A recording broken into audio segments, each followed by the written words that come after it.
네, 제가 그 일정 관련해서 월 1억 버는 뭐 지금 여기 나오는 이 비디오 같은 영상을 올렸었습니다. 그리고 최근에 이런 비디오가 많이 올라오죠. 인스타그램에 이런 컨텐츠들이 많이 올라오고 있습니다.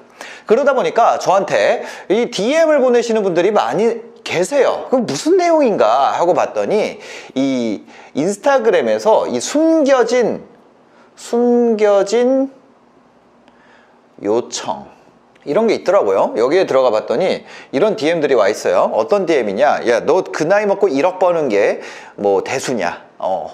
누구나 1억을 요즘에 월에 번다. 이런 얘기를 하더라고요. 젊은 친구들도 이렇게 하는데 저는 85년생이거든요.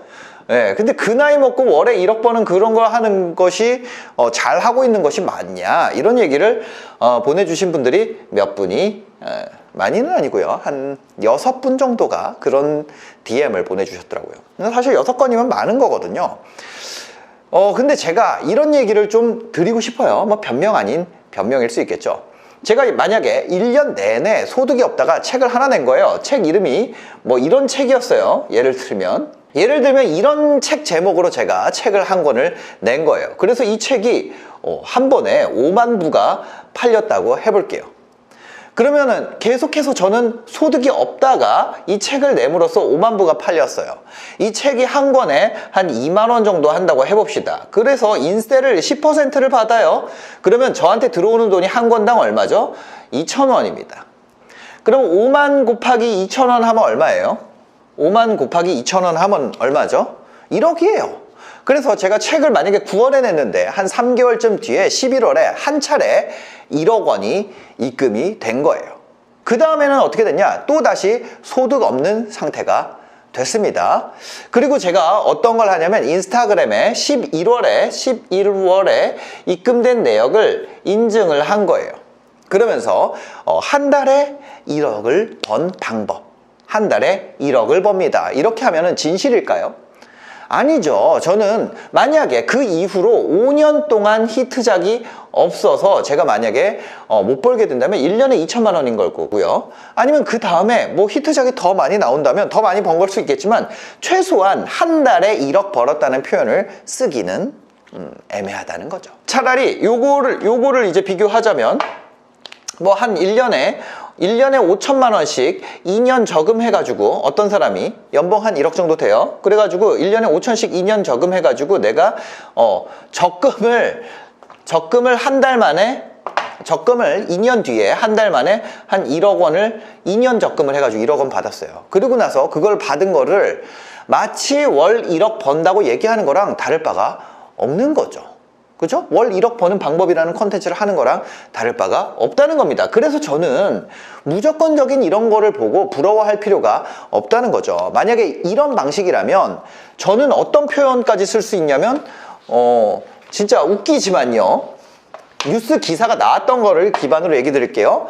한 달에 20억 번 방법 이라는 표현도 쓸 수가 있다는 거죠. 왜냐면 제가 신사임당이라는 유튜브 채널을 얼마에 팔았죠? 20억에 팔았어요. 그리고 나서 이거 입금된 달에 통장 내역만 까놓고 한 달에 20억 벌었다는 얘기 할 수 있을까요?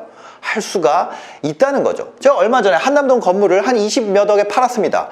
그리고 그 잔금 입금된 내역만 딱 까면서 제가 어떻게 할 수 있는 거죠? 한 달에 20억 버는 방법 할 수 있다는 거예요. 제가 클래스 1홈 가장 많이 입금된 달에 한 달에 뭐 10몇 억 입금이 된 적이 있어요. 그럼 제가 한 달에 10억 버는 방법이라는 표현을 쓸 수도 있죠. 부자들이 극혐하는 타입의 사람이 5가지가 있습니다. 그 중에 첫 번째가 바로 이런 사람이에요. 바로 주원규 같은 사람입니다. 뭐냐? 앞에서 얘기한 것처럼 한 달에 뭐 얼마 번다고 인스타에서 말하는 사람, 이런 말 하는 사람들을 부자들이 극혐하고요. 부자들은 뭐 누구 싫어하는 사람 말 안 한다, 뒷담화 말 안 한다, 이게 사실은 진실이 아니에요. 그 사람들도 그냥 같은 사람입니다. 자기들이 싫어하는 사람에 대한 이야기 많이 하고요. 제가 만난 100억대 이상 번 사람들 중에 뒷담화 안 하는 사람, 진짜 인격적으로 훌륭한 분이 아니라면 대부분의 사람들 하는 것 같아요. 말만 이게 뒷담화다, 자 지금부터 다 뒷담화 할 거야 라고 말만 안 할 뿐이지 경쟁업체에 대한 이야기 이런 거 엄청 많이 해요. 그리고 승부욕이 다 엄청납니다. 극혐하는 사람 두 번째, 자기랑 다른 방식으로 돈 번 사람을 싫어한다. 사업해서 캐시로 버는 사람들 있잖아요. 내가 엑시트할 생각 없어. 계속해서 이거 운영해가지고 단기순이익으로 벌어가지고 배당 계속 받는 사람. 이런 분들은 엑시트하려고 준비하는 사람들을 진짜 사업가가 아니라고 말합니다. 투자로 번 사람들은요, 사업하는 사람을 또 무시를 해요. 부동산으로 매매 차익으로 번 사람은 분양하는 사람 무시하고요, 분양으로 번 사람들은 또 매매하려고 차익으로 거래하는 사람, 아니면 또 경매하는 사람 무시하는 사람도 있어요. 비상장사, 그러니까 스타트업 투자해가지고 외국에 이제 대형 펀드, 아니면 뭐 우리나라 펀드에 매각하는 사람들은 또 IPO 하는 사람들을, 이게 뭔 얘기냐면 이런 거예요. 우리나라 주식시장 있잖아요. 주식시장이라는 시장이 있을게요. 이게 코스피, 코스닥 뭐 있다고 해볼게요. 네. 근데 여기에 어떤 회사가 생겼어. 여기에 투자해가지고 여기에다가 하는 게 아니라 다른 사줄 사람 찾는 사람들이 있어요. 이런 사람들은 여기다가 상장하는 사람들을 또 무시하더라고. 예, 이거 설거지한다고 표현을 하는 펀드들도 있었습니다. 여튼 그래요. 이런 펀드들은 여기를 뭐라 그러냐면 유통시장이라 그래. 여기서 트레이드 하는 사람도 무시해요. 그러니까 여기서 그냥 거래해가지고 돈 버는 사람도 무시하고, 또 반대로 이쪽만 그러냐, 사업하는 데도 달라요. 예를 들어 내가 뭐 이마트나 코스트코나 올리브영이나 이런 데 영업으로 뚫어가지고 벤더랑 같이 이렇게 해서 내가 돈 번 사람은 또 마케팅으로 온라인 판매해가지고 번 사람 또 무시하고, 마케팅으로 번 사람은 영업으로 번 사람은 올드하다고 또 무시합니다.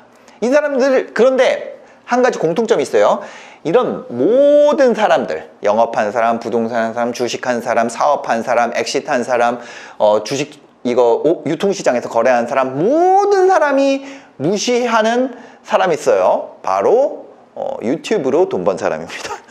개무시하죠. 네, 여튼 그렇습니다. 여러분들 주변에 부자 있는 사람들은 이거 듣다가 웃을 수도 있어요. 왜냐? 그런 소리 너무 많이 하거든. 부자들이 극혐하는 사람 세 번째는 뭘까요? 자기 레벨이 아니면서 자기 레벨인 척하는 사람입니다. 레벨 펌핑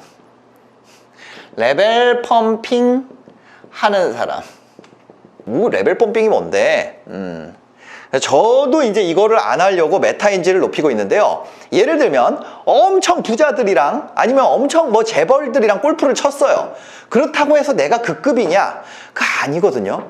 근데 누구랑 안다, 누구랑 골프 친다, 누구랑 뭐 어쨌다, 그런 식으로 마치 그들 레벨인 척하는 사람들, 예, 그 사람들에 대해서 찐 부자들이 좀 싫어하더라는 거예요. 예, 앞에서는 근데 티를 안 내. 앞에서는 티를 안 내는데 싫어합니다. 실제로 그 사람 레벨이 아닌데 밥 좀 먹었다고, 아니면 골프 쳤다고 뭐 이런 얘기 자꾸 하고 다니는 사람. 그래서 비즈니스 할 때 그 사람들이랑 친하다고 하니까 좀 연결해 달라 그러면 어떤 상황이 이제 발생하냐? 갑이 있고요, 을이 있어요. 갑, 을. 바로 갑의 소개가 아니라 을의 소개가 되는 경우가 많이 있더라는 거예요. 이 갑의 소개는 뭐냐? 소개해주면 나도 같이 갑이 되는 사이입니다. 내가 누군가의 소개를 통해서 어떤 사람을 만났는데 내가 그 사람이랑 만남에 있어서 불편함이 하나도 없어. 그 사람도 나를 너무 잘 대해줘. 예를 들면 삼성전자 이재용 회장이랑 저랑 아무 관계가 없습니다. 근데 예를 들면 이재용 회장님이 누군가 부동산 갭 투자하는 부동산에다가 저를 소개해줬어. 물론 그럴 일은 없겠죠. 근데 그냥 극단적으로 얘기한 거예요. 그러면 그 부동산 사장님이 이재용 회장님이 소개해준 사람이니까 얼마나 잘 대해주겠어요. 그죠? 그러면 저도 그 사람이랑 관계하기가 엄청나게 편해지는 겁니다. 근데 아까 얘기했던 레벨 펌핑을 한 사람은 그 사람이 소개해주면 을의 소개가 돼요. 무슨 얘기냐?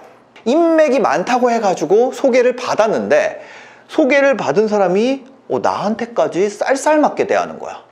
도대체 내가 이럴 거면 이 자리에 내가 왜 나왔나?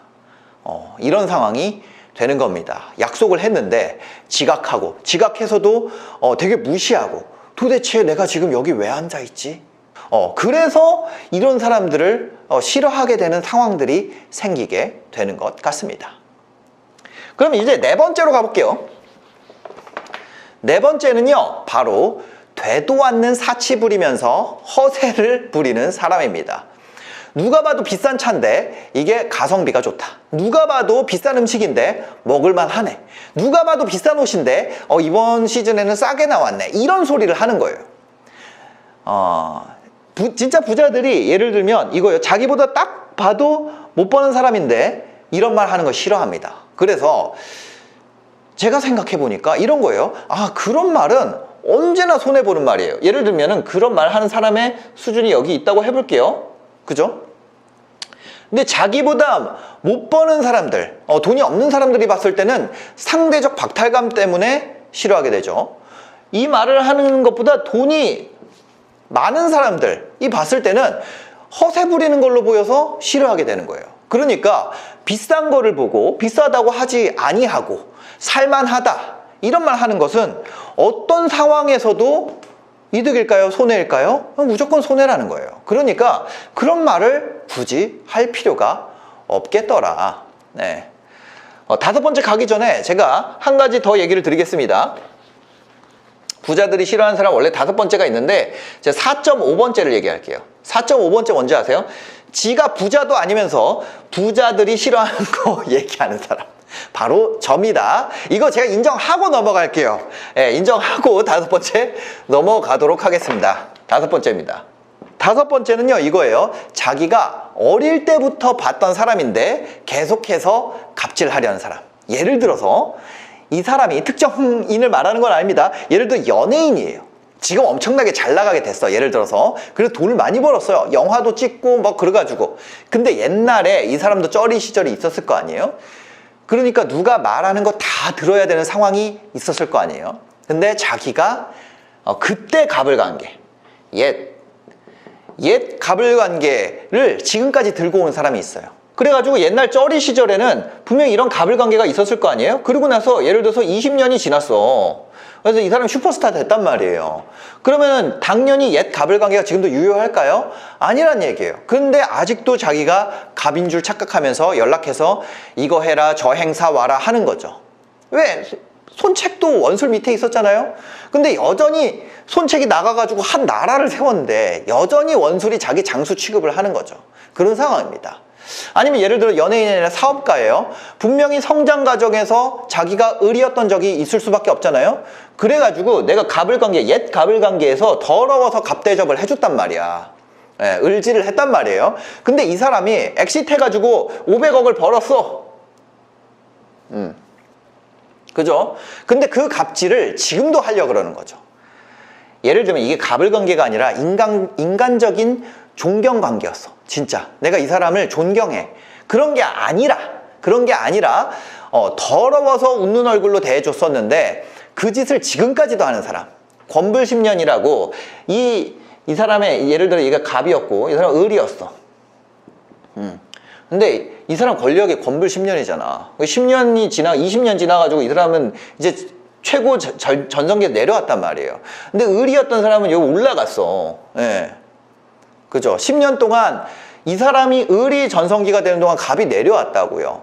이빨 빠진 호랑이가 된 상황인 거죠. 그런데 여전히 이 사람한테 갑질을 하고 이거 해라 저거 해라 시키는 사람. 이 경우에는 정말 모든 사람들이 극혐합니다. 진짜 인간적으로 훌륭한 몇몇 분들이 있어요. 이렇게 내가 잘 연예인으로 대성을 하건 아니면 몇백억을 벌건 이런 분들이 있어요. 근데 이런 분들 중에서도 진짜 훌륭한 몇몇 분을 제외하고는 전부 다 이런 상황들을 견디지를 못하더라고요. 여러분들은 어떠신가요? 어떤 사람들은요 부자이기만 하면 인격적으로도 우수하고 성격도 좋고 인자하고 무슨 인종이 완전 다른 사람처럼 취급을 하는데 솔직히 제가 만나보니까 그냥 다 인간이에요. 인간. 인성적인 측면에서는 그냥 인간이라고 생각이 됩니다. 돈이 많으면 그 면들을 사람들이 좋게 보려고 하는 것 같아요. 고집이 센 사람? 고집이 세다고 안 하죠. 뚝심이 있어. 변덕이 심한 사람 반대편에 그 사람은 생각이 유연해. 소시오패스적으로 막 잘하는 사람, 그 사람은 결단력이 칼같이 이렇게 포장이 됩니다. 제가 느낀 거는요 부자도 다 같은 인간이에요. 부자라 그래서 착한 거 아닙니다. 공부를 잘한다 그래서 착한 거 아닌 것처럼요. 공부 잘하는 범죄자들도 많이 있잖아요. 예, 그들도 다 싫어하는 사람이 있고 좋아하는 사람이 있고 그렇더라는 거죠.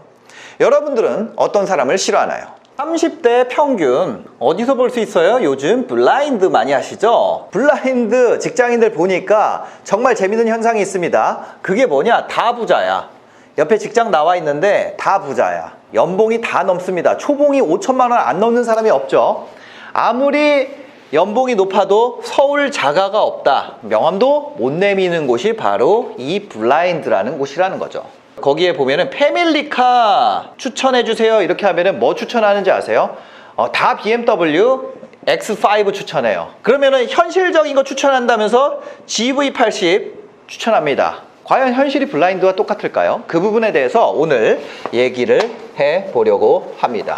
실제 현실이 어떤지 보려면 우리가 이걸 봐야죠. 데이터를 봐요. 데이터 봐야 될 거 아니에요. 현재 대한민국 30대 초반 평균 연봉 얼마일까요? 블라인드 보면요 한 8천 정도 되는 것 같아요. 근데 실제로 30대 초반 평균 연봉 얼마냐면 3996입니다 3,996만 원입니다 대략 얼마인가요? 4천이라는 거예요. 그쵸?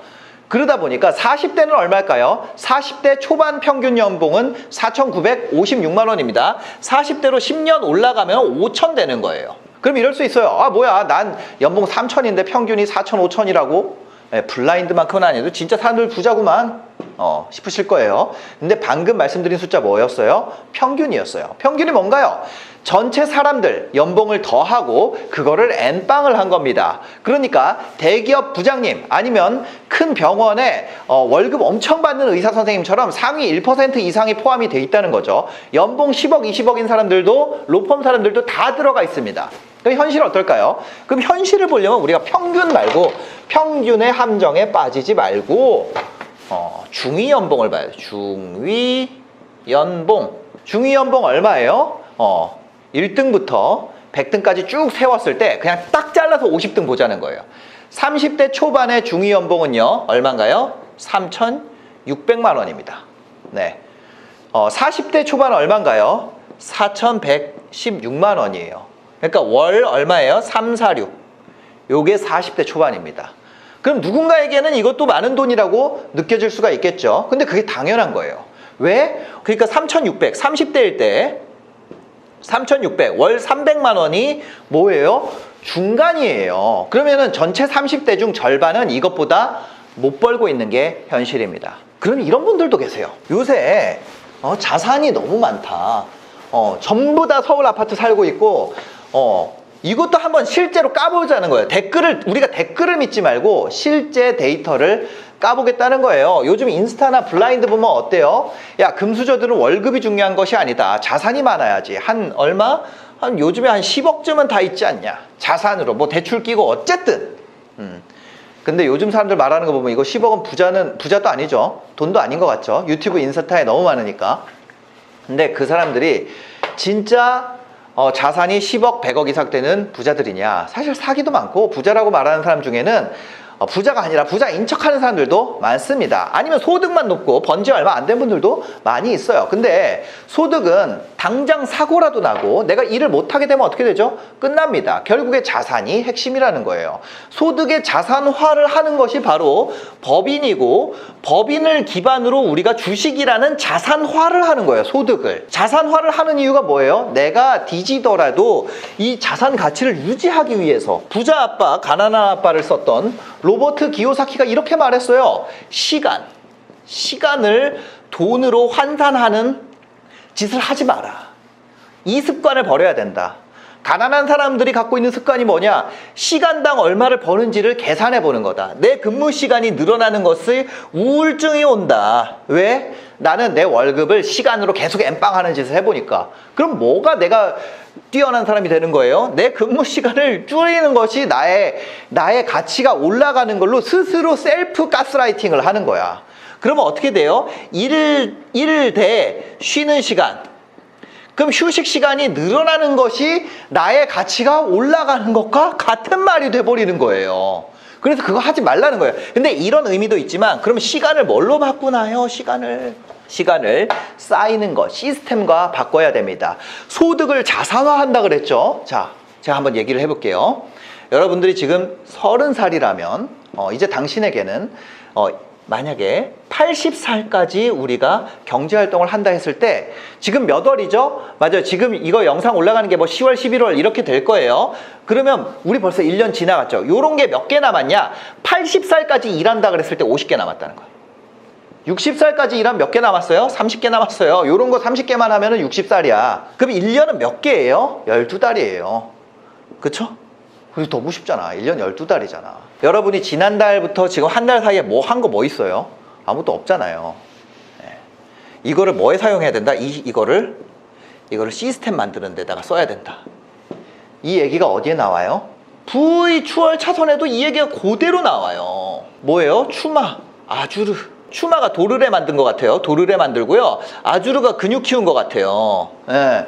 더 이거를 잘 들려고 둘 다 목표가 뭐예요? 피라미드 쌓는 거였어요. 아주르가 1층 다 쌓는데 1년 걸렸다고 해볼게요. 1년 동안 추마 아무것도 안 했어. 뭐 하고 있었어? 시스템 만들고 있었어요. 1년 반쯤 지났을 때 얘가 도르래 끌고 나와가지고 얘 2주 만에 다 따라잡고 아주르는 이거 하다 근육 터져서 죽었다는 거 아니에요? 손흥민 선수가 얼마 받아요? 손흥민 선수가 이번에 연봉 790억인가? 뭐 그렇게 받는다 그랬더니 800억 받나? 뭐 그렇다 그러더라고요. 그러면 손흥민이 지금 이거보다 더 잘해가지고 한 1000억 번다고 해봐요. 1000억. 지금보다 더 올라가지고 1000억 받는데 이 1000억씩 받는 전성기가 7년을 더 간다고 해봅시다. 1000억씩 받는 게. 그럼 얼마인가요? 7천억. 근데 세금 안 날라가고 그냥 7천억 다 내 돈으로 들어온다고 해봅시다. 그쵸? 손흥민 이 정도면은 전 세계 거의 5손가락 안에 들 거예요. 근데 이 7천억이라는 게 우리나라로 좀 돌아와 볼게요. 7천억 정도 되는 회사가 어디냐면은 바로 메가스터디입니다. 메가스터디가 순위가 어느 정도 되냐면 우리나라에 상장된 기업이 3,000개 정도 되는데 3,000개 정도 됩니다. 메가스터디가 7천억 정도 해요. 그러면 우리나라 3,000개 중에 상장된 회사 중에 한 300등 정도 해요. 우리가 시스템 경쟁에서 봤을 때 전 세계도 아니고 우리나라에서 300등 정도고 거기에 비상장 기업까지 합치면은 이거보다 순위가 더 밀려난다는 거예요. 그쵸? 같은 상위 10%라고 했을 때 시스템으로 경쟁하는 것이 훨씬 더 많은 부를 창출할 가능성이 높습니다. 그죠? 근데 아무리 축구를 잘한다 그래서 손흥민 선수가 자신을 상장할 수 있어요? 자신을 상장할 수가 없어. 손흥민 선수가 아무리 축구를 잘한다 그래도 자신을 매각할 수가 없어요. 아무리 아까 이 메가스터디에 현우진 선생님이 강의를 잘해도요. 현우진 선생님 스스로를 상장이 되지가 않아요. 메가스터디는 상장이 되죠. 메가스터디는 매각이 되죠. 현우진 선생님 순위를 매긴다면 우리나라 전체 1등이죠. 소득 순위든 뭐 어떤 지명도든 뭐 따져도 1등이잖아요. 명실상부. 근데 현우진 선생님이 지금 한 달에 받는 게 만약에 연봉 100억이라고 했을 때 현우진 선생님이 20년 동안 순수익 100억이라고 했을 때 20년 동안 받아도 2,000억이라는 거예요. 이거를 시스템 싸움으로 따지면 어때요? 그게 다르다는 거예요. 소득과 자산이 이렇게 다르다는 거예요. 소득의 자산화가 바로 사업이고 주식회사예요. 같은 상위 10%라고 했을 때 시스템 싸움으로 가야 된다는 거예요. 시스템화 작업을 해야 된다는 거예요. 저라고 별 수 있겠어요? 제가 뭐 3억씩 버는 거? 그거 아무것도 아니라는 거예요. 제가 유튜브를 아무리 잘해도 인생이랑 유튜브랑 바꾸는 거예요. 예. 근데 유튜브를 잘하게 만드는 시스템은 다르죠. 아니면 유튜버들이 소속되어 있는 MCN은 또 다른 거예요. 그죠? 그럼 30대 순자산 평균은 얼마냐? 30대 순자산 대출 빼고 얼마인가요? 30대 평균은 30대 전체 평균 30살부터 39까지 30대 전체 평균 얼마냐면 3억입니다. 정확하게는 2억 9,938만 원이에요. 이것도 높아 보일 수 있어요. 근데 이거 뭐다? 평균이다. 평균에 함정이 있습니다. 예, 금수저 물고 태어나가지고 자산이 10억, 100억 물려받는 사람들이 포함되어 있어요. 그렇다면 순서대로 잘라가지고 딱 50등 얼마냐? 30대가 1억 7천입니다. 40대 얼마예요? 2억 9,478만 원. 그죠? 그러니까 여러분들이 지금 30대인데 2억이 없다? 괜찮아요. 그게 정상이라는 거예요. 그거보다 많다? 여러분은 중간 이상이라는 거예요. 심지어 중위자산이 1억 7천만 원인데 전체 30대 전체 기준이에요. 만약에 30대 30대 초반에 몰려 있는데 내가 아직 이게 없다? 당연한 거예요. 이게 그냥 같지만 10년 전에 저도 그지였어요. 예.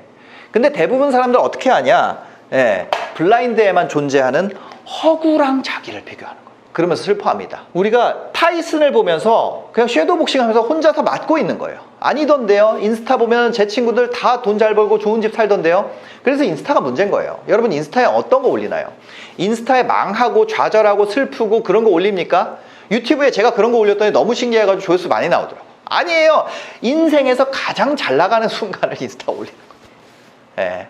저 막 포브스 나가고 이런 거 거기 유퀴즈 찍고 유재석이랑 맨날 봐요. 아니에요. 살다 어쩌다 한번 본 거야.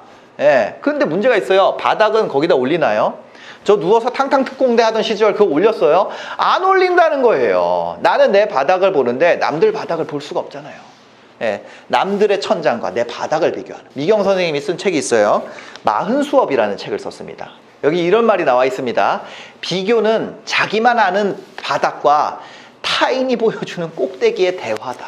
우리 눈에 보이는 거는 남들이 골라서 보여주는 장면들이에요. 이거는 얼마든지 거짓말할 수 있어요. 거짓말이 아니더라도 과장을 좀 보탤 수도 있어요. 여러분들이 보기에 제 삶이 굉장히 좋아 보일 겁니다. 근데 이건 뭐예요? 여러분들한테 좋은 모습만 보여드리는 거예요. 제가 짜증이 났을 때, 힘들 때, 저희 동규랑 얘기할 때, 영채랑 얘기할 때, 바닥이 보일 때, 그때는 여러분들이 못 보시잖아요. 근데 저만 이러냐? 아니에요. 다 그렇습니다. 모든 사람들이 자기 바닥은 안 보여주고 꼭대기만 보여줘요. 그러니까 남들이 보여주는 꼭대기 보면서 왜 나는 왜 저러지 못할까? 이럴 필요가 없다는 거예요. 제가 오늘 영상 만든 이유가 바로 이겁니다. 평균의 함정. 여기에 빠지지 마시라는 거예요. 평균이 얼마인데 나는 평균도 안 되는구나. 내 인생은 쓸데없다. 이딴 고민할 시간에 그냥 내가 언제 어떻게 잘 될지를 고민하고 실천하는 게 더 낫습니다. 그리고 제가 평균 말고 중위값을 보라는 얘기를 계속 드리잖아요. 그렇다고 해서 나는 중간도 안 되는데 이런 말 하라는 게 아니에요. 왜? 그게 중요한 게 아니에요. 핵심은 비교 자체가 의미가 없다는 겁니다. 겉으로 보이는 게 그 사람의 모든 걸 보여주지 않아요. 돈이 많아도. 인생의 다른 측면에서 시궁창에 들어가고 있을 수도 있는 거잖아요. 그러니까 제발 평균이 얼마다. 나는 평균 중간도 안 된다. 내 상황이 최악이다. 이런 생각을 할 시간에 그냥 여러분 인생을 바꿀 수 있는 행동을 하세요. 유튜브를 한다던가 책을 읽는다던가 운동을 한다던가 부업을 한다던가 뭔가 그런 거에 집중을 해봤으면 좋겠습니다. 그냥 내 인생은 1차로로 사는 거예요. 예. 제가 가난했던 시절에 제가 저보다 돈 많은 사람들을 보면서 이런 생각을 했어요. 다 잘 사는 것 같은데 왜 나는 이따위로밖에 못 사는 걸까? 왜 나는 이렇게밖에 못 벌까? 우리 회사는 왜 이거밖에 안 줄까? 진짜 쓰레기 같은 회사네. 이런 생각했죠. 근데 제가 만약에 그 생각 붙잡고 거기에 주저앉았으면 지금까지 못했을 것 같아요. 저 어떻게 했냐? 그냥 어제보다 열심히 살자. 밤에 퇴근해가지고 안방 문 열고 들어가면 와이프를 자고 있잖아요. 그 얼굴 보고 나와가지고 냉수 한 잔 마시고 야씨 더 열심히 살자. 킥고잉 하자. 이 생각한 거예요. 그러니까 남들을 볼 시간이 없는 거예요. 그때 인생이 바뀌더라고요. 기억하세요. 예? 블라인드에나 있는 가상평균에 나를 비교하면서 얼마나 뭐 어떻게 됐니 이런 비교 자체를 하지 마세요. 우리가 해야 할 비교는 딱 하나입니다. 뭐랑 하나요? 어제의 나, 지난달의 나, 작년의 나, 나랑 내가 경쟁하면 되는 거예요. 그거 하나만 기억하고 열심히 사는 게 지금보다 훨씬 잘 살 수 있는 방법입니다. 저한테 많은 분들이 이런 조언을 해줬어요. 이런 얘기를 많이 해줬습니다. 이렇게 하면은 자연히 돈이 나를 따라올 것이다. 저는 그래서 이 말을 굳게 믿었습니다. 왜냐면 저는 그때 당시에 한국경제TV라는 곳에 일하고 있었고 그 경제방송에 출연하는 분들한테 밥을 먹을 때마다 제가 물어봤거든요. 근데 그분들이 이런 얘기를 했었어요. 저도 이 말을 믿었어요. 돈을 쫓지 마라. 그러면 자연스럽게 저에게 쫓아올 줄 알았습니다. 그러니까 저는 돈을 버렸어요. 어떻게 버렸냐? 제가 그때 직장 생활을 한 5년 했어요. 그때 모은 돈이 많이 모았습니다. 4천만 원 정도 모았었는데 요거를 가지고 제가 창업을 합니다. 내가 이 4천만 원을 전전긍긍 할 것이 아니라 이걸 해야겠다. 그래서 저의 도전에다가 돈이라는 것을 그냥 부어버렸습니다. 돈이 아니라 저의 뭘 쫓았죠? 저의 꿈, 그리고 내 마음이 가는 곳, 그것을 쫓았더니 그 결과 어떻게 됐을까요? 맞습니다. 역시 뭘 어떻게 돼요? 4천만 원 다 까먹고 이거 다 날렸어요. 플러스 어떻게 됐을까요? 빚이 플러스 됐습니다. 네. 그래서 돈을 쫓기 시작했어요. 나 이거 안 해. 돈 쫓지 말라는 말 안 할 거야. 나는 얘 쫓아서 살 거야. 돈이 있는 곳에, 돈의 길목에 가서 내 가게를 차릴 거고, 돈의 길목에 가서 마케팅을 할 거야. 마케팅 할 줄 아는 사람들, 할 줄 안다고 하는 사람들, 할 줄 아는지 실제로는 제가 모르죠. 근데 할 줄 안다고 하는 사람들을 계속 연락하고 쫓아다니면서 한 수만 가르쳐 주세요. 네. 그랬더니 겨우겨우 이제 벌리기 시작하는 거예요. 돈 쫓지 말라는 말, 이게 거짓말일까요? 사람은요, 어떤 것에 대해서 과소평가합니다. 그 어떤 것이 무엇이냐? 내가 많이 갖고 있는 거, 남의 떡이 더 커 보이는 거예요. 젊은 사람들은 뭐 갖고 있어요? 젊음을 가지고 있어. 젊음을 과소평가해요. 내가 어리기 때문에 피해본 것만 얘기해요. 돈 많은 사람들은요, 돈을 과소평가해요. 그래가지고 그 사람들은 진짜로 말하는 거예요. 돈 쫓지 말라는 말 하는 거예요. 그 사람들 머릿속에는 뭐가 좋게 기억이 돼 있냐? 꿈을 향해서 내가 쫓아가던 시절, 그리고 그걸 하고 있는 애들, 그냥 그게 부러운 거예요. 돈은 나 이미 갖고 있잖아. 그 사람들은 거짓말을 하는 것이 아니었던 거예요. 저도 그게 한 50억 넘어가니까 돈을 쫓지 말라는 말이 뭔 말인지 이때 알겠더라고요. 이때. 그 사람들 거짓말 하는 게 아니라, 나쁜 마음으로 하는 게 아니라 진짜 그렇게 생각했던 거예요. 근데 그 말이 악의가 있어요? 없어요? 그거랑 상관없이 그 말에 속아가지고 내 모든 것을 바쳐서 모았던, 내 젊은 시절에 20대가 끝났어요. 20대 끝나고 25세 취업을 해가지고 5년 동안 갈아 모았던 것들을 그 4천만 원, 4천만 원 가지고 몰빵하는 시도, 돈이 별로 중요한 게 아니야, 버리면서 하는 시도 절대로 하면 안 됩니다. 그건 뭐라고요? 돈이 풍부한 사람들이 하는 말인 거예요. 돈을 버리고 도전을 쫓아가라. 나에게 풍부한 것, 나에게 풍족한 것, 이게 뭐 중요한가? 그런 것들이 사실은 누구의 강점이에요? 내 강점인 거예요. 사우디는 뭐가 강점이에요? 석유가 강점이에요. 사우디는 석유가 생수보다 싸대요. 브라질은 커피가 강점이에요. 인도는 뭐예요? 인구가 강점이에요. 부산은 뭐가 강점이에요? 해운대가 강점이에요. 서울은 뭐가 강점이에요? 롯데월드가 강점이에요. 롯데월드 주변에 사는 사람들은 저게 왜 저렇게 줄 서 있지? 이딴 소리 해요. 로펌에 가면 어떤 줄 알아요?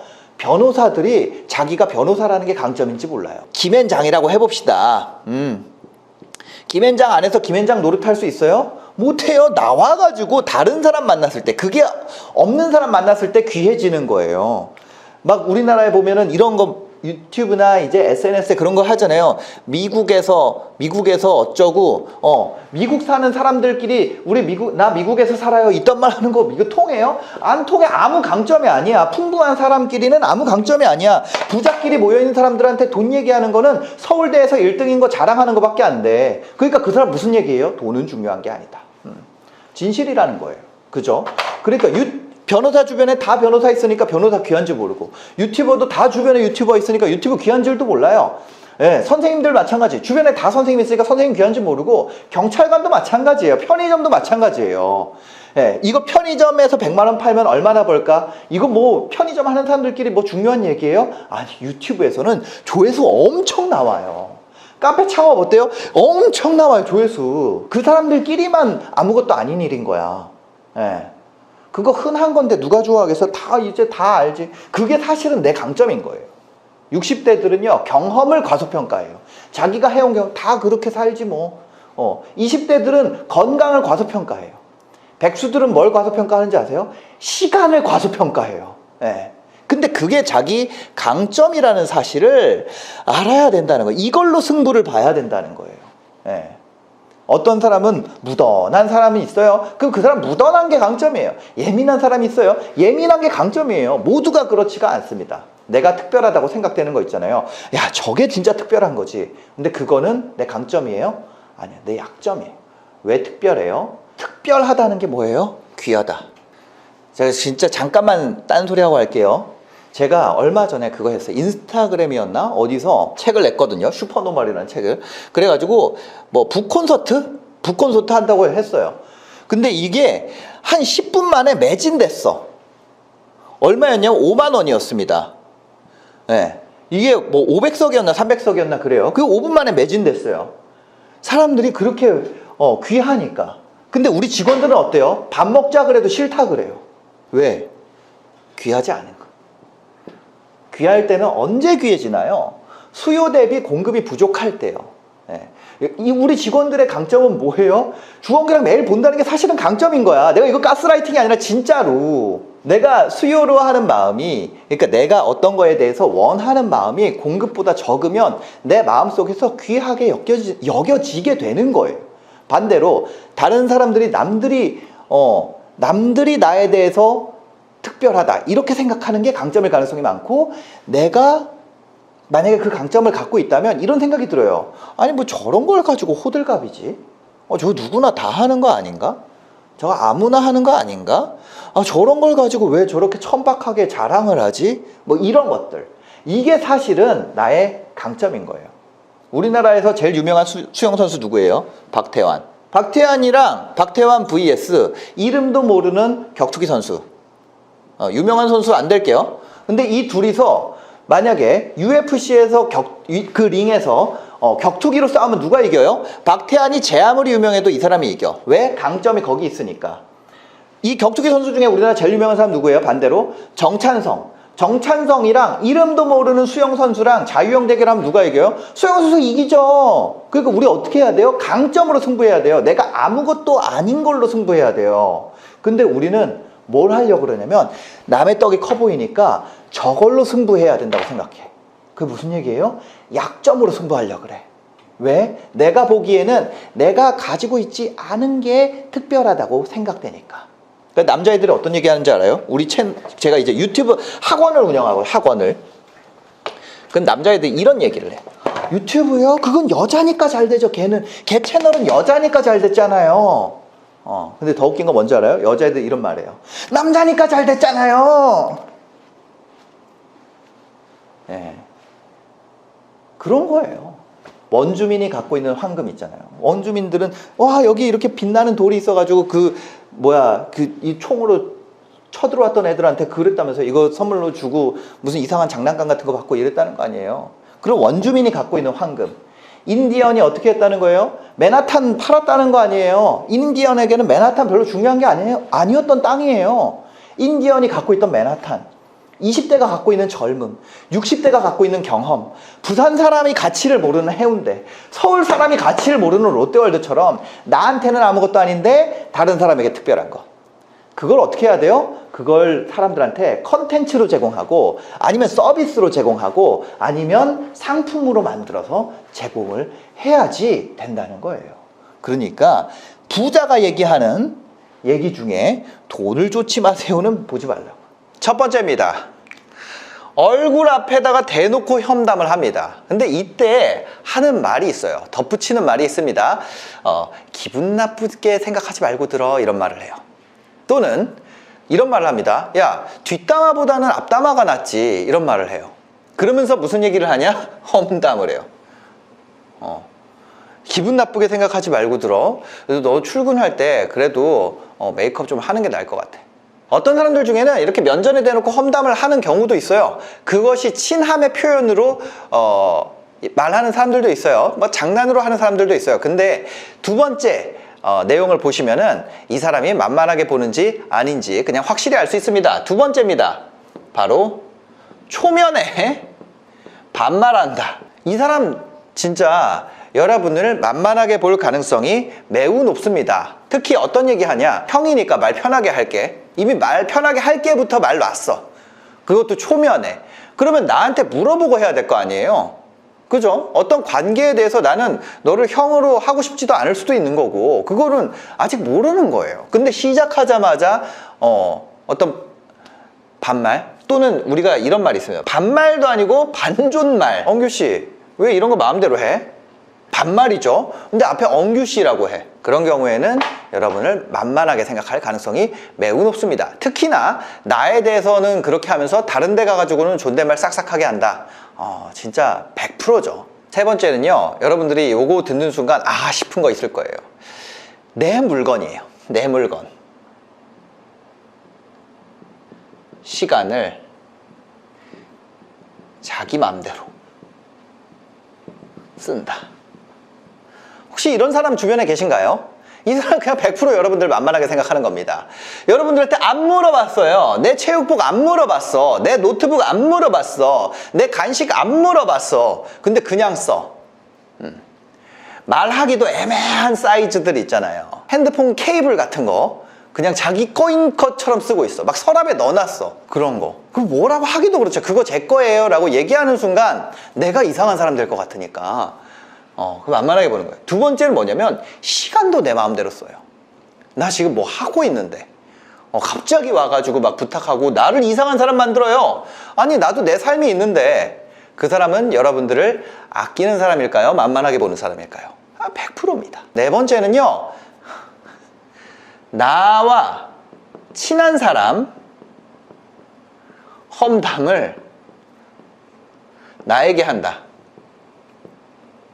이건 뭐냐면 만만하게 생각하지 않으면 이 행동을 하기가 어렵습니다. 바로 이거는 어떤 의도가 들어가 있냐면 바로 요겁니다. 편가르기. 이거에 대해서 어떻게 답변하느냐에 따라서 자기의 편으로 편입시킬지 아니면 팽할지 이런 기준을 세우려고 하는 이야기일 가능성이 매우 높다는 거죠. 그래서 제가 얘기 드리고 싶은 게 이런 거예요. 지록위마라는 게 있어요. 이게 사슴록자를 쓰고 이게 말맞자인데요. 사슴을 가르쳐서 말이라고 한다는 얘기예요. 그러니까 지인이 있는데 이 사람이 나랑 친한데 나는 그렇게 안 보는데 나는 사슴이라고 보는데 말이라고 하는 거야. 거기서 이거 말 같지 않아? 이랬는데 그 밑에 있던 신하들 중에 맞습니다. 저거는 말 같네요. 이렇게 한 사람 말고 사슴 아닌가요? 이랬던 사람 목 다 날라갔다는 거예요. 편가르기는 내가 그 사람을 높게 보면 할 수 있어요. 아니면 만만할 때 하는 거예요. 왕이 신하한테 하는 거예요. 그죠? 이런 것들은 분명히 나를 높게 생각하게 되면 이런 행동을 하기가 어렵다는 거예요. 바로 다섯 번째는요, 이거예요.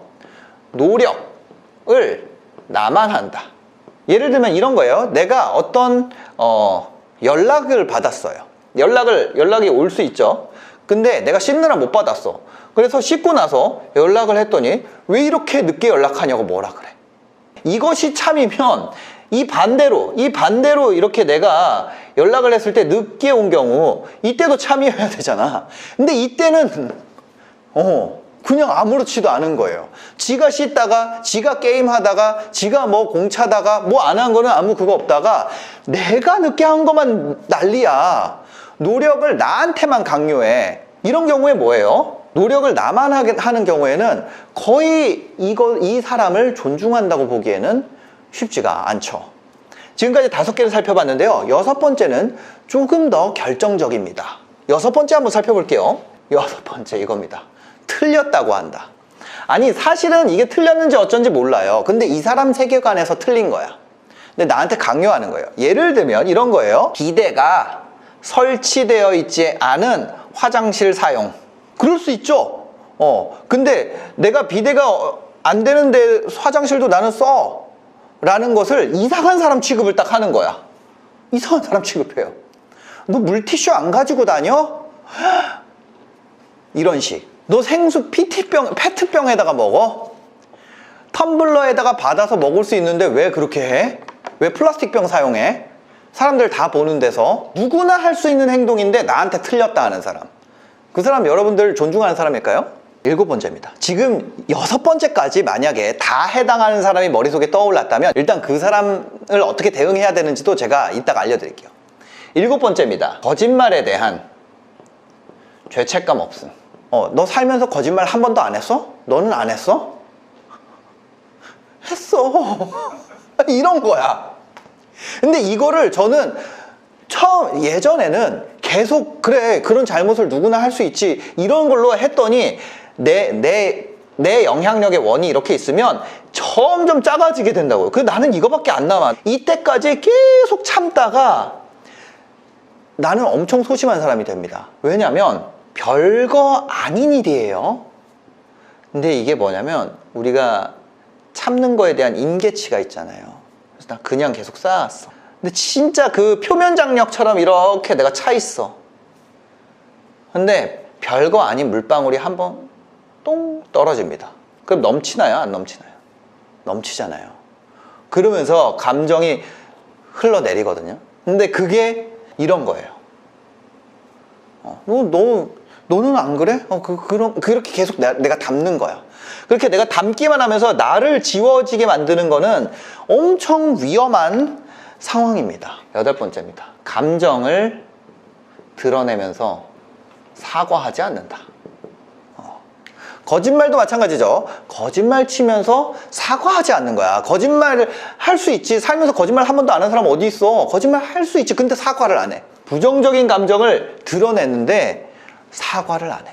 실수로 그럴 수 있지만 당연히 그 이후에 미안한 마음이 있어야 돼요. 어느 정도냐면요. 전 애들 있잖아요. 애들한테 애들 혼내고 나서도 미안한 마음이 들어요. 그래서 사과를 하게 되거든요. 아이들한테도 이렇게 안 하는데 성인인데 이렇게 혼을 내고 이게 후속이 없다? 이거는 뭘까요? 쉽지 않은 관계라는 거예요. 9번째, 진짜 최악입니다. 방귀, 트름, 이런 거 아무 거리낌이 없어. 원초적인 행동에 대해서 아무런 거리낌 없이 행동을 합니다. 그러면서 뭐라 그러냐면 우리는 친한 사이잖아. 근데 이럴 수 있어요. 아빠가 이럴 수 있지. 가족이면 이럴 수 있지. 근데 만약에 앞에 8가지가 속하는데 안 친한데 이런 상태야? 100% 여러분 개만만하게 보는 겁니다. 진짜. 예. 이런 사람 있잖아요. 이거 제가 앞으로 얘기 드릴 그 대응 방안을 생각을 해야 돼요. 이거 진짜 너무 위험한 신호예요. 이거 당연히 사람이 부끄럽거든요. 근데 당연히 그래야 될 것을 그 사람 공기니까 신경 안 쓰는 거야. 근데 나는 그 사람이랑 친해지고 싶어. 그거 어떻게 될까요? 관계가 아작이 나는 거야. 아작 나는 거야, 진짜. 마지막 10번째입니다. 가장 중요하겠죠? 내 의지와 관계 없는 결정을 한다. 인생은 누구 거예요? 자기 인생 자기 거예요. 근데 내가 참여하고 싶지 않은 모임이 있어요. 근데 나도 모르는 사이에 가는 걸로 돼 있어. 그리고 내가 만약에 못 가잖아요. 그럼 나를 나쁜 놈으로 말해. 너무 웃기죠? 걔 온다 그러고 안 온대. 모든 것에 대해서 그래요. 내 의지에 대해서 내 진짜 의지를 확인하고자 하는 마음이 없어요. 야, 너 그때 오는 걸로 안다. 그리고 끊어. 어떻게 해? 어떻게 해야 돼요? 아니 뭐 얘기하다가 이런 거 있잖아요. 우리가 말 중에는 예라는 말이 있습니다. 우리나라의 말에는 이거는 들었다. 또 예예요. 근데 알았다도 예야. 질문을 요 사이로 해. 야, 우리 그거 내일 10시에 뭐 하는 거 알지? 알았어. 끊어. 들었다는 뜻이지. 알았다는 거랑 다른 얘기잖아요. 근데 내 의지와 아무 관계없이 결정을 그 사람이 다 해. 막 사방에. 이런 것뿐만이 아니에요. 뭐 예를 들면은 어떤 모임뿐만이 아니라 어떤 선택을 해야 되는데도 내 의지에 대해서 좀 진중하게 보고 싶은 마음이 없어. 그냥 선택되는 거야. 막 달려나가. 그러면 인생이 어떻게 될까요? 이 사람이랑 같이 있는 자체가 여러분이 결국엔 자기에게 집중할 수 없으면서 내 결정을 내가 할 수 없으면서 내가 점점 없어져. 이만큼이 나였는데 점점 양보 하다가 나 이만큼밖에 안 남았어. 그래서 이만큼 버리는 거는 하나도 안 어려운 일이 돼버린다는 거죠. 앞에 얘기 드렸던 10가지가 있어요. 이 10가지 중에 만약에 반 이상이 해당된다면요, 그 사람은 당신을 아끼고 있는 사람은 아닙니다. 그렇게 만만하게 보이면 이 사람 잘라내야 될까요? 안 돼요. 왜? 대부분 만만하게 보고 있다는 거는 이 사람이 갑이라는 거야.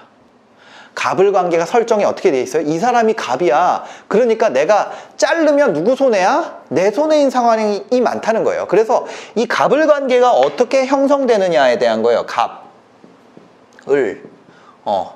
어떻게 갑이 돼요? 이거는 우리가 대안의 숫자입니다. 대안의 숫자가 많을수록 갑이 돼요. 무슨 얘기인지 아세요? 어떤 한 직종이 있어요. 여기에 들어오고자 하는 사람이 많아. 그러면 이 직종이 많아질수록 이 사람들은 을이 돼, 을. 그쵸? 어떤 게 있어요. 근데 모시려고 이 사람 한 명만 있어. 그러면 뭐예요? 갑이 되는 거예요. 결국 그 협상 싸움은 물론 대안 싸움이 아닌 경우도 있지만 대부분의 경우에는 갑을 관계는 대안으로 결정됩니다. 내가 뭐라 그럴까요? 우리 ASML이라는 회사 알죠? 반도체 회사인데 을이에요. 물품을 납품하는 회사야. 근데 얘네밖에 납품을 못해. 그래서 뭐라 그래요? 슈퍼 을이라 그런다고요. 우리가 회사에서 벗어나고 싶어요? 회사에서 이런 아까 말했던 10가지 관계가 있어가지고 너무 힘들어? 그럼 뭐 해야 돼요? 이직 준비해야 돼. 또는 부업. 이거 중에 하나를 하고 있어야 돼요. 그래야지 우리가 벗어날 수가 있는 거예요. 이게 대안이 되잖아요. 대안. 예. 방법이 없다고 느껴질 때, 저 방법이 없다고 느껴질 때가 있었어요. 그때 제일 빨리 떠오르는 도피할 수 있는 방법이 뭐냐면 죽는 거예요. 내가 가지고 있는 문제를 정면 돌파 또는 포기, 이거 두 개밖에 없다고 생각하는 거예요. 그러니까 이거를 선택하기에는 내가 용기가 없어. 그러니까 이거 선택하게 되는 거예요. 근데 다 포기하다 보니까 내가 어떤 생각이 들어요? 차라리 죽는 게 편하겠다. 그런 생각까지 간다는 거예요. 그래서 제가 얘기하고 싶은 거는 이것만 정답으로 생각하지 말자는 거예요. 이것만 정답으로. 그럼 문제라는 거를 아까 그런 문제에 딱 부딪혔을 때 우리가 이 두 개가 아니라 뭐가 있다? 대안 만들기, 포기나 정면 돌파가 아니라 대안 만들기라는 옵션을 그냥 하나만 우리가 더 장착을 해보자는 거예요. 그래서 아예 애초에 얘를 선택하지 마. 문제에 부딪히자마자 대안을 만들어야겠다. 이걸로 생각만 바꿔도 인생이 한결 편해집니다. 네. 만약에 내가 데리고 있는 직원이 문제야. 그러면 돈 좀 쓰더라도 같은 직원, A 직원이 문제면 A 다시를 한 명 뽑아야 돼. 우리가 신장 있죠, 신장. 신장을 떼낼 수 있는 이유 뭐예요? 두 개 달렸잖아. 하나 떼도 힘들지만 살아가잖아요. 네. 근데 이런 경우 있어요. 이 옵션을 선택할 수 없는 경우 있어. 대안 만들기를 할 수 없는 경우가 있는데요. 근데 대부분의 상황에서 대안을 억지로라도 만들려고 하는 것이 아예 포기하거나 정면 돌파보다 나은 경우가 많아요. 정면 돌파하려고 하는 그 정신적인 에너지나 용기나 이거보다 이 대안 만들기라는 게 시간은 더 오래 걸릴 수 있어요. 근데 포기보다는 얘가 어려워요. 무슨 얘기인지 알죠? 포기보다는 얘가 더 어렵지만 포기해서 얻게 되는 것이 0이라 그러면 대안을 만들어서 얻게 되는 것이 한 30에서 50은 되거든. 그러니까 앞으로 조금 나갈 수 있잖아요. 얘가 정면 돌파해서 얻는 게 100이라 그러면 근데 얘는 드는 에너지가 너무 높아. 포기는 드는 에너지가 빵이야. 근데 얘는 어때요? 좀 더 포기보다는 어렵지만 정면 돌파보다는 쉽잖아요. 그래서 이 사이에 우리가 이거를 선택을 하자는 겁니다. 네. 그리고 특히나 우리 이 지금 대주제가 뭐예요? 나를 만만하게 생각하고 있으면서 발생하는 문제들이잖아요. 그러면 내가 을이라는 거고 너무 좋은 소식은 나에 대해서 이 사람이 아니면 어떤 이런 상황들이 나에 대해서 아무 신경도 쓰지 않을 가능성이 낮을까요? 높을까요? 그러면 그 물밑에서 우리가 대안을 천천히 만들어 봐도 좋은 선택이 된다는 거죠. 네, 갑을 관계는 뭐라고요? 대안 싸움. 다시 한번 정리해 보겠습니다. 1번 면전 험담. 내 앞에서 야 뒷담화보다는 앞담화가 낫지. 2번 초면 반말. 3번 내 물건 지 맘대로. 4번이 뭐였죠? 지록 위마 편가르기. 5번이 일방적 노력. 6번이 뭐였죠? 6번이 틀렸다고 함. 7번 뭐였죠? 7번 거짓말. 8번 감정 사과 없음. 9번 방귀 트름. 10번 내 의지 무시. 이렇게 10가지입니다. 이 항목에 대해서 여러분들이 한번 OX를 쳐보세요. 그래서 만약에 반이 넘어가게 O가 많다면 대안을 준비를 해야 된다. 결혼한 지 이제 한 10년 정도 됐습니다. 근데 10년쯤 되니까 내가 이걸 알았어야 되는데 이런 게 있어가지고 유튜브 컨텐츠도 할 겸 해가지고 여러분들에게 알려드리는 거예요. 그래서 지금 제가 행복하냐 불행하냐? 저는 행복합니다. 그래서 여러분들 결혼하라고 오늘 이 영상 찍는 거예요. 자, 30가지입니다. 첫 번째, 아무 일도 없을 때 행복한가? 이게 불행하기로 마음먹은 사람이 있어요. 네가 아무리 잘해봐라 난 불행하지. 그런 사람이랑 결혼하면은 너무 힘듭니다. 저희 와이프랑 제가 찍은 영상을 보면요, 제가 이런 말을 해요. 여보, 그때 내가 반지하에 이렇게 힘들고 이랬는데 그때 어떻게 나랑 같이 살아줬어? 그래서 저희 와이프가 이런 대답을 합니다. 난 그때도 행복했어. 인생은요 이렇게 돼 있어요. 대부분 아무 일도 없습니다. 대부분 어떤 때 이렇게 되고 아무 일도 없어요. 그러면 인생의 90%는요 아무 일도 안 일어나요. 근데 이 아무 일도 없는 순간을 어떤 사람은 불행으로 여겨요. 어떤 사람은 행복으로 여겨요. 행복으로 여기는 사람이랑 결혼해야 된다는 얘기예요. 아무 일도 없을 때를 어떻게 보내느냐. 두 번째는요, 이 사람이 상호 의존적인가예요. 의존적인 게 좋을까요? 그럼 떨어져 있을 때 이 사람이 걱정돼 가지고 내 본업을 할 수가 없어. 그러면 내가 직장 내 퍼포먼스 올라갈까요? 내려갈까요? 얘기는 하지 않겠습니다. 이 사람이 독립적인가? 독립적인 개체로서 완성이 되어 있는가? 이런 부분에 대해서 여러분들이 체크를 해야 됩니다. 세 번째입니다. 좀 현실적인 얘기 할게요. 여자가 있고요, 남자가 있습니다. 양쪽에 부모가 있죠. 이 부모들이 독립적인가? 시부모, 처부모가 독립적인가? 아니면 의존적인가? 이거에 대해서 꼭 판단을 해보셔야 된다는 거죠. 더 얘기는 안 하겠습니다. 네 번째입니다. 자기 인생에 대한 판단을 스스로 하는가? 어떤 사람은요, 자기 인생에 대한 판단을, 예를 들어서 저희 와이프가 자기 인생에 대한 판단을 저희 와이프의 형제한테 물어보고 정해. 아니면 오빠한테 물어보고 정해. 아니면 엄마한테 물어보고 정해. 아니면 아빠한테 물어보고 정해. 그러면 우리 둘이 하는 대화가 의미가 있어요? 우리 둘이 어차피 얘기해봤자 거기 물어보고 다 바꿀 거야. 그러면 이 대화하는 시간도 의미가 없어지고 내 의견도 의미가 없어지고 굉장히 진행도 안 돼요. 그렇게 개입하는 사람이 많은 결혼 생활은 행복을 유지하기가 너무 어려워요. 자, 왜냐면 우리가 이런 얘기를 해요. 어떤 사람이 원하는 게 한 50%밖에 안 돼요. 전체 우리가 어떤 표준 정기분포를 했을 때 중위값 50%, 이거 뭐예요? 누구나 달성할 수 있는 거예요. 근데 이거를 원하는 사람이 3명만 돼도 50%에 50%야. 0.5의 3승이라고. 다섯 번째는 바로 회복 탄력성이 좋은가예요. 살면서 실수가 없을까요? 슬픈 일이 없을까요? 살면서 힘든 일이 없을까요? 그런 일이 계속 와요. 안 오지를 않습니다. 계속 옵니다. 애 때문에도 오고, 양가 부모님 때문에도 오고, 아니면 친척 때문에도 오고, 아니면 남편의 회사, 여자의 아내의 회사, 어디서 무슨 일이 터질지 몰라요. 근데 그때마다 좌절하고 내가 힘든 게 온데 같이 하는 동료가 한 5만큼 더 힘들어해. 그러면 힘든 게 몇이 돼요?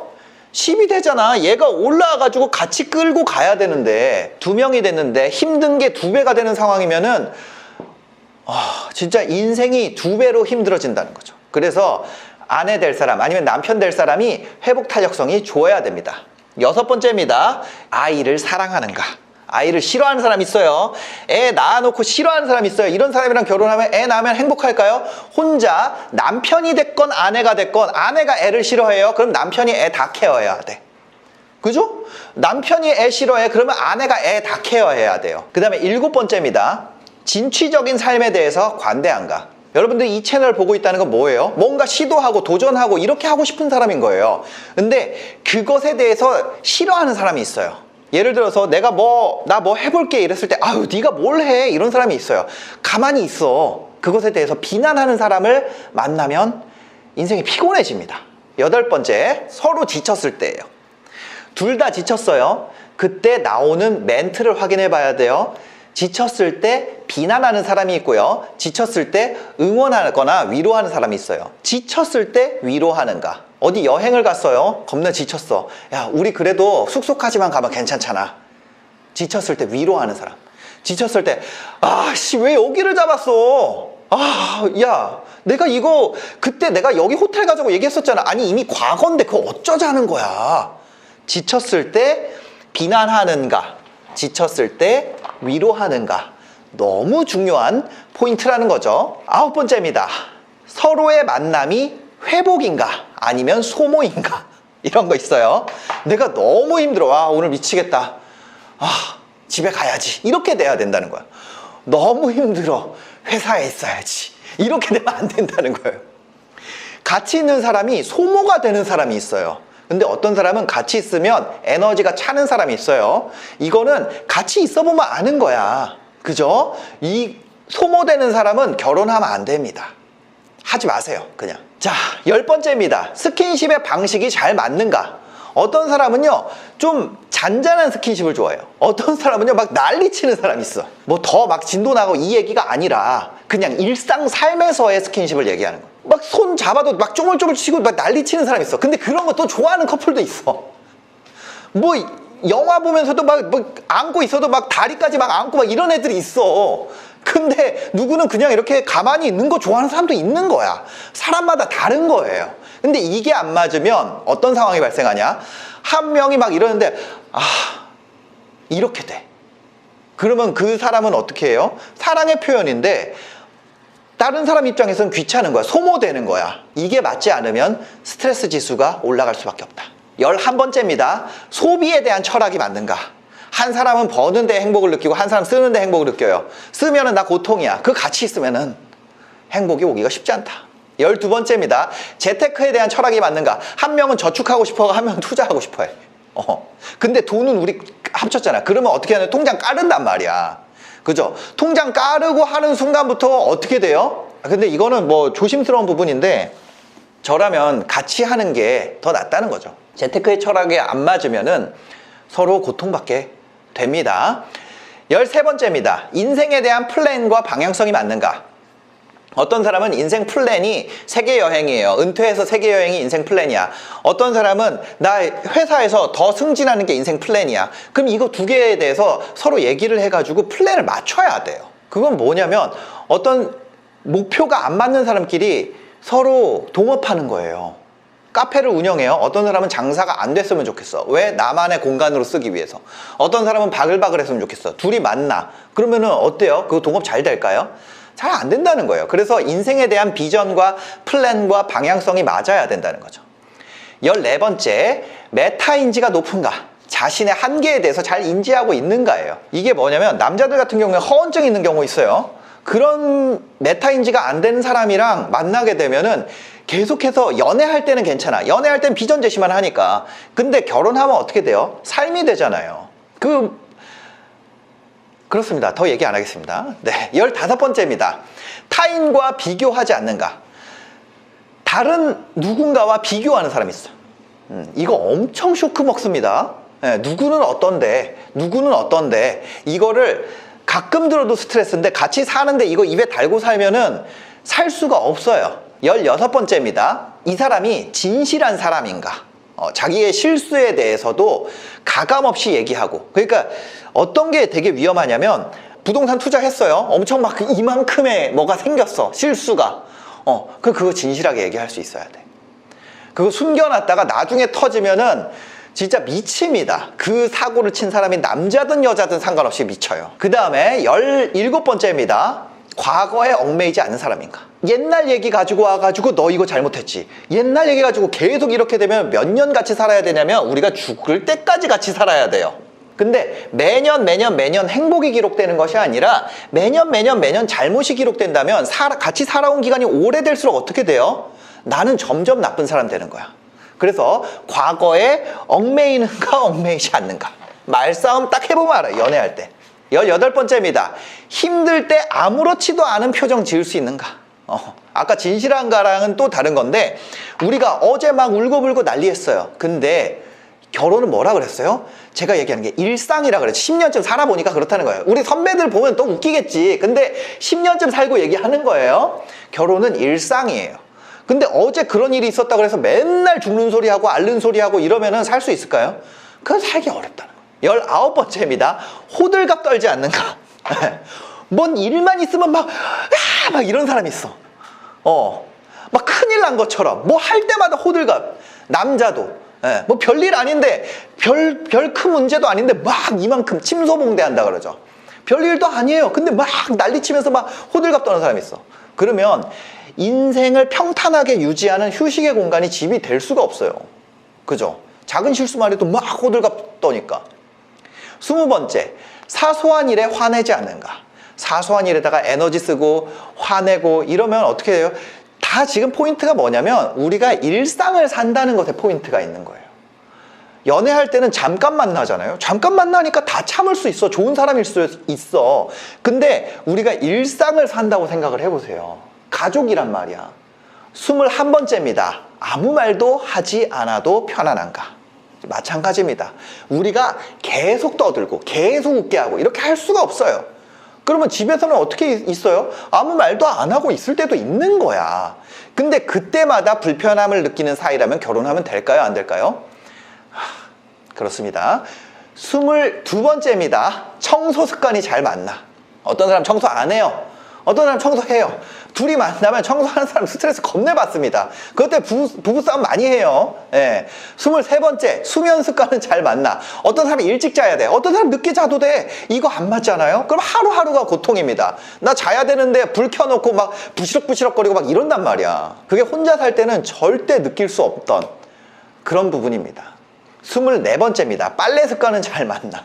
어떤 사람은 빨래 쌓아놔요. 어떤 사람은 계속 돌려. 어떤 사람은 예를 들면은 세탁물마다 분리해가지고 하는 사람도 있어. 어떤 사람은 세탁소를 다 활용하는 사람도 있고 어떤 사람은 이불만 뭐 하는 사람도 있고 다 달라요. 근데 이런 것이 안 맞으면은 어떤 느낌이 드냐면 쓸데없는 거에 돈 쓴다고 생각해. 아니면 쓸데없는 거에 구두쇠라고 생각해. 이런 부분들을 한번 알아볼 필요는 있다는 거죠. 이런 걸 미리 맞춰놓게 되면 결혼하고 나서 스트레스 안 받는다는 거지. 25번째는 샤워 습관이나 화장실 이용 습관입니다. 남자들 중에 소변 보고 물 안 내리는 애들이 있어. 저는 잘 내립니다. 근데 그런 애들이 있어요. 자취방 가보면 안 내려. 왜 안 내리나? 그러니까 깜빡했다 이러고 나중에 내려. 그리고 뭐 하여튼 화장실이든 샤워든 욕실에서 이루어지는 습관들 있잖아요. 그런 것들이 되게 중요해요. 왜냐면 욕실을 같이 쓰잖아. 그 전까지 혼자 쓰다가. 그죠? 그 다음에 26번째입니다. 여가 시간의 활용 형태는 잘 맞는지. 여가 시간을요, 어떤 사람은 집에서 보내는 거 좋아해요. 어떤 사람은 여행 다니는 거 좋아해요. 쉬는 날인데 집에 있으면 우울해지는 사람이 있어요. 어떤 사람은 쉬는 날인데 왜 사람들 바글바글한데 가냐고 하는 사람이 있어. 두 명의 성향이 반대죠. 근데 그거를 같이 산다고 생각해 보세요. 그것 때문에 싸운 친구들 너무 많더라고. 제 친구들을 보면요. 27번째, 식습관이랑 입맛. 밥을 같이 먹잖아요. 밥을 같이 먹는데 사귈 때는요, 아무거나 다 맛있게 먹을 수 있습니다. 근데 그거를 같이 살면서 매일 먹는데 맨날 무슨 이렇게 생긴 열매 뭐죠? 아보카도를 해가지고 샐러드 같은 걸 맨날 먹어야 돼. 힘들다는 거지. 예를 들면 나 이거 안 좋아하는데, 예를 들어서 나는 뜨끈한 순댓국 먹고 싶은데, 그런 거죠. 그런 식습관이 안 맞으면은 하루 이틀 예를 들어서 1년 2년은 양보할 수 있어도 평생이잖아. 평생을 생각하면은 녹록지가 않다, 이런 겁니다. 28번째입니다. 운동 습관 잘 맞는가? 어떤 사람은 저녁 먹고 나면 한강 산책해야 돼. 어떤 사람은 우리가 있는 시간도 얼마 안 되는데 왜 한강 산책하려 나가냐 이렇게 할 수 있어요. 나 운동하는 거 안 좋아하는데 그럼 같이 나가면 되잖아. 근데 얘는 운동 안 하는 타입인 거야. 사람마다 그런 부분이 맞지 않으면 평생 같이 살아요. 우리가 결혼을 할 때는 어떤 생각을 해야 돼요? 평생을 간다고 생각을 해야 돼요. 언제까지? 목숨이 끊어질 때까지 같이 있는다고 생각을 하면 됩니다. 29번째, 대화를 하는 것이 즐거운가? 둘이서 얘기를 계속 해야 돼요. 근데 둘이 얘기하는데 말하는 걸 회피해. 그러면은 결혼하면은 쉽지 않아요. 그죠? 왜냐면 얘기할 사람이 상대인데 내가 고민 있을 때 얘기할 사람도 상대고 이게 즐거우면은 저는 결혼해도 된다고 생각을 합니다. 그다음 마지막입니다. 30번째입니다. 친척 관계에 대해서 독립적인가? 친척이 무슨 일 있으면 막 찾아가야 되고 그런 사람들이 있어요. 근데 어떤 사람은 내가 친척 관계에 대해서 독립적이야. 근데 사실 우리가 어릴 때는 막 사촌 막 이렇게 되는데 크게 될수록 어떻게 돼요? 내 인생 내 거거든. 근데 이게 집안마다 약간 분위기가 달라요. 근데 이게 서로 안 맞으면은 쉽지 않다는 거죠. 지금 30가지를 얘기했는데 이 30가지에 대해서 말로 물어보는 거는 의미가 없어요. 왜? 그 여자 아니면 그 남자 만나고 말로 하면은 어떻게 돼요? 서로 좋아하니까 다 되는 것처럼 얘기를 해. 말로 하면은 궤변에 넘어갈 수 있어요. 누군가를 사랑하잖아요. 그러면은 이 모든 거에 대해서 내가 긍정적으로 바꿀게 이렇게 대답을 하게 돼요. 근데 결혼은요, 말이 아니라 행동입니다. 진짜 숨 쉬는 것도 숨길 수 없는 게 결혼이에요.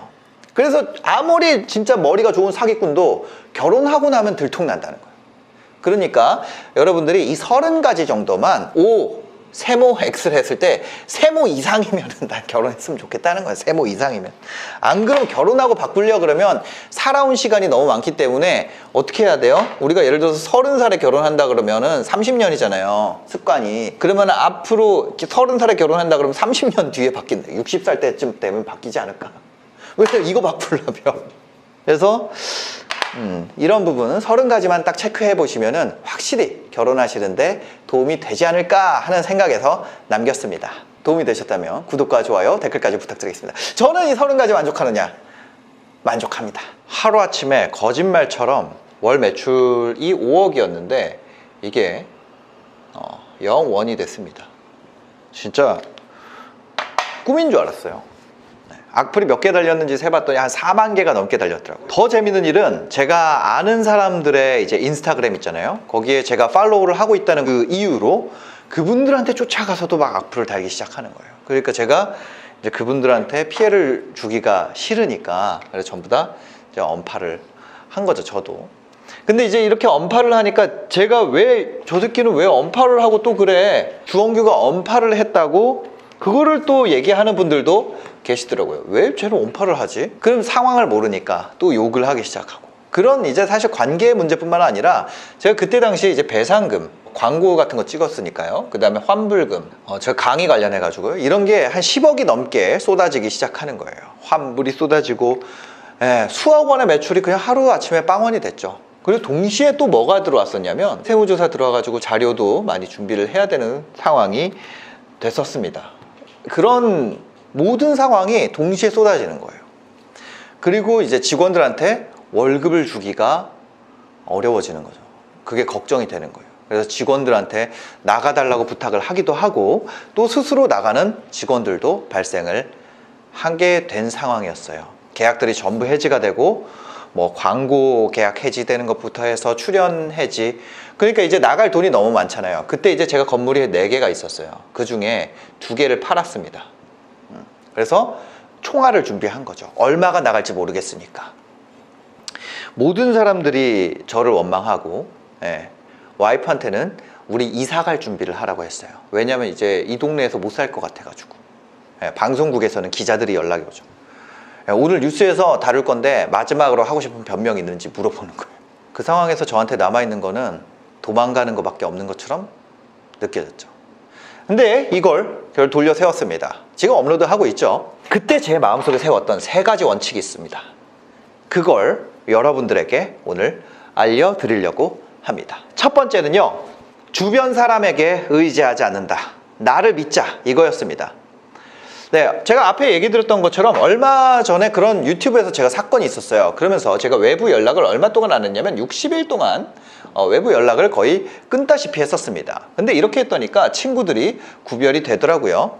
제가 이제 친구들이 막 연락이 오고 아니면 지인들이 연락이 와도 제가 연락을 안 하잖아요. 근데 이때 나오는 반응이 딱 두 가지예요. A타입, B타입이 있는데 너 왜 콜백 안 하냐? 똑같아. 너 왜 회신이 없냐? 근데 그 다음에 붙는 말이 너가 뭐라도 되는 줄 알아? 왜 연락 안 해? 이게 있고, 두 번째 B타입은 요즘 무슨 일 있냐? 이런 타입이 있어요. 똑같이 연락을 안 하는 상황인데, 그죠?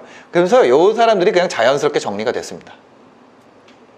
그리고 이렇게 주변이 정리되고 나니까 오히려 관계가 가벼워지고 성장 속도가 더 빨라지기 시작합니다. 내 계획이 현실화되는 속도가 점점 가속도가 붙는 거예요. 이런 타입의 사람들이 뭐였냐면 저한테 힘을 가지고 있는 것처럼 얘기했어요. 나의 성공이 본인 덕분인 것처럼 얘기를 했었어요. 근데 이 사람들이 떨어져 나가고 나니까 알게 됐어요. 사실은 너가 잘해서 잘한 거야 라고 했던 이 사람들 덕분에 내가 잘 됐다는 거예요. 저는 이때 뭘 얻었냐면은 어떤 관계에서 그 상대방의 평가로 나를 확인하는 습관을 버렸습니다. 그게 무슨 얘기냐면 인생을 절대평가로 사는 거야. 나는 내가 믿어. 어떻게 믿어? 그냥 믿어. 나는 해낼 수 있어. 어떻게? 그냥. 다른 사람들이 인정해주기 때문에 내가 나야. 이거를 그냥 버린 거예요. 왜? 아무도 인정 안 하니까. 만약에 그런 거였으면 난 죽었어야 되니까. 그래서 나의 가치를 스스로 정하는 훈련이 그때 됐습니다. 만나는 사람을 통해서 정하지도 않고요. 무의미한 인맥도 정리를 했습니다. 그런데 반대로 뛰어난 인맥도 정리를 했어요. 왜? 그것에 내가 드리는 공 대비 아주 뛰어난 사람들이 있어요. 그런 사람들이 어떤 사람이냐면 로켓 연료 같은 사람이에요. 엄청나게 고급 연료죠. 진짜 비쌀 거예요. 뭐가 들어가는지는 모르겠지만. 근데 나는 경운기 같은 사람이야. 근데 지금 내가 이 연료가 필요해요? 필요 없잖아요. 나는 오히려 지금 디젤 필요해. 디젤. 아니면 내가 지금 자전거 같은 사람이야. 내 다리를 더 튼튼하게 하는 게 더 중요해. 내가 먼저 로켓이 돼야 이 사람들이랑 대화를 하는 것이 의미가 생긴다는 거예요. 내 말을 그냥 그 사람들이 사회적 위치가 있으니까 들어주는 거지, 실제로는 관계를 어거지로 유지하고 있는 거나 다를 바가 없다. 그리고 제가 그때 생각한 게 이런 겁니다. 다른 사람들이 의례적으로 하는 응원 있잖아요. 뭐 힘내세요. 이게 나한테 사실상 거의 도움이 안 돼요. 근데 그때 깨달았던 건 그걸 반대로 생각을 해본 거예요. 사람들이 의례적으로 하는 욕설도 나한테 피해를 못 주는구나 라는 걸 깨달았어요. 반대로 아까 말했듯이 의례적으로 하는 응원이 나한테 진짜 도움이 돼요? 너 요즘 힘들지? 기운내. 이게 크게 도움이 안 돼. 누군가는 이거에 뭐 힘을 얻고 이런 사람들도 있겠지만 저는 그게 도움이 안 되더라고요. 근데 그 순간 딱 알게 됐어. 그냥 막 쓰는 악플이나 이런 것들도 나한테 피해가 안 되는구나 라는 거를 순간 깨닫게 됐다는 거예요. 두 번째입니다. 두 번째는요, 이 한 단어로 표현할 수 있을 것 같아요. 직진.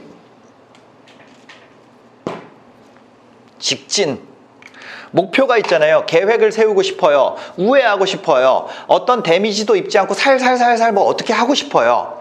아니면 다음에 하고 싶어요. 시간을 들이면 더 잘할 것 같아요. 그게 제가 가지고 있던 마음들이었어요. 근데 모든 수가 다 막혔어. 어떻게 해야 돼요? 뭐 어떤 상황이고 나발이고 그냥 직진하는 거예요. 내가 부서지고 약해지니까 이런 생각이 들더라고요. 내가 나를 바라보기가 쉽지가 않은 거예요. 그래서 제가 이제 썼던 책이 슈퍼노멀이라는 책이 있는데 그 앞에 제가 이렇게 써놨어요. 제가 그때 심정을 이렇게 표현을 해놨어요. 모든 사람이 내가 얼마나 망했는지 확인하고 싶어서 연락하는 것처럼 느껴졌다. 실제로 그럴까요? 실제로는 아니죠. 실제로 안 그런데 그 정도로 자기가 약해지면 그런 생각이 든다는 거예요. 그러다 보니까 어떤 생각이 드냐면 이게 다 무슨 소용이냐?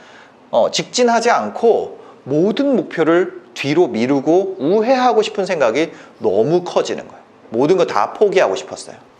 근데 이때 하나 알게 됐죠. 포기가 너무 쉬운 일이라는 거예요. 포기가 너무 쉬워. 수많은 사람들이 사표를 던지는 게 어려운 일인 것처럼 생각하잖아요. 지금 하고 있는 거를 놓는 것, 그것이 용기가 필요한 일이야. 사표 던지고 나가면 주변 사람들 다 박수 치잖아. 와, 너 진짜 멋있어. 근데 포기를 하지 않는 것이 진짜 멋지고 어려운 일이라는 거를 깨닫게 됐어요. 포기하지 않고 거기에 매달리는 것, 그냥 잡는 거, 이게 훨씬 더 힘들고 어려운 일이라는 거를 그때 알았어요. 근데 놀라운 현상이 일어났어요. 이런 상황이 되니까 진짜 큰 목표를 맞서기 무서운 마음이 들고 의욕이 생기지 않으니까 단순 업무로 도망치고 싶은 마음이 들더라고요. 예. 그래서 그때 어거지로 그냥 직진해야겠다 이렇게 정한 거예요. 집중력을 빼앗기고 자꾸 다른 생각 들고 다른 거 하고 싶고 지금 중요한 거 외면하고 싶고 우리 직원들이랑 가서 지금 회사의 급여나 어떤 매출처에 대해서 토론을 해야 되는데 그거를 외면하고 싶은 거야. 그래서 어떻게 했냐면 여기 뒷목 잡고 나를 다시 제자리에 갖다 놓은 거야. 억지로 원래의 경로로 나를 돌려 세우는 거죠. 직진하는 거야. 그냥 직선 거놓고 내가 벗어나면 글로 그냥 어거지로 갖다 넣는 거예요. 그렇게 했더니까 복구가 되더라고요. 방 청소하고 뭐 이런 거를 안 한 거야. 안 한 거. 제가 어떤 핑계까지 드냐면 나 지금 안 씻었으니까 회의 안 하고 싶은데 뭐 그런 생각 드는 거예요.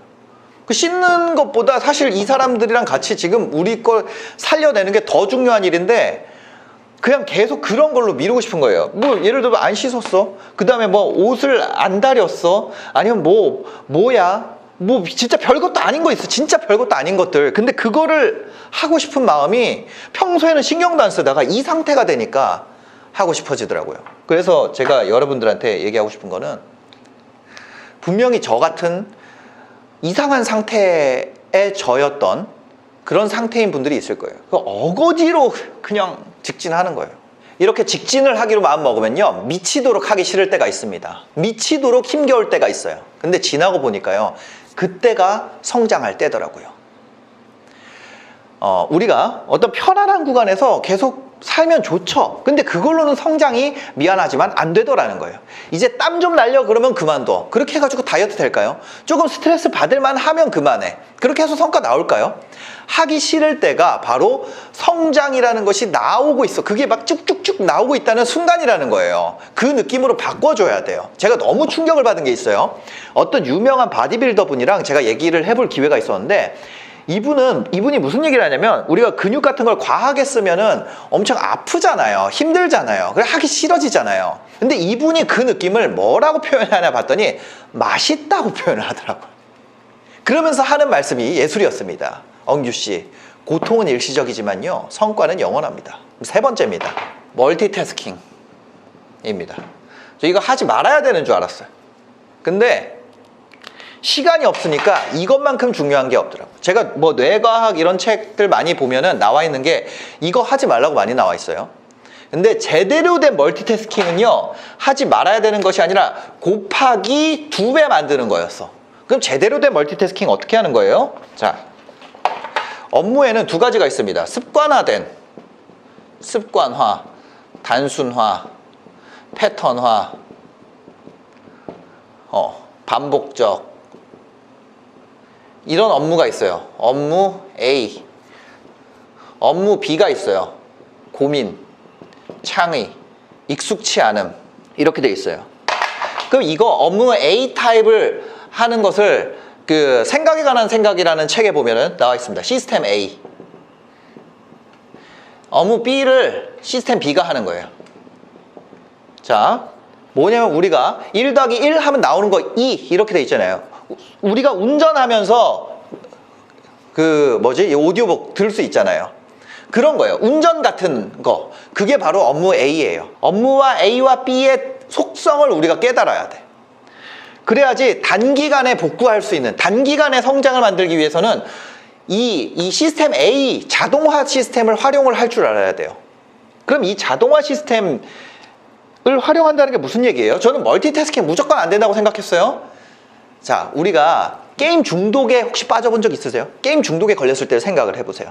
그럼 쉬는 시간에도 아이템 1티어부터 정리하잖아. 친구랑 떠들 때도 뭐 해요? 이번 패치가 어떤지 얘기하잖아요. 쉬면서도 학습하고 쉬면서도 퀄리티 올라가게.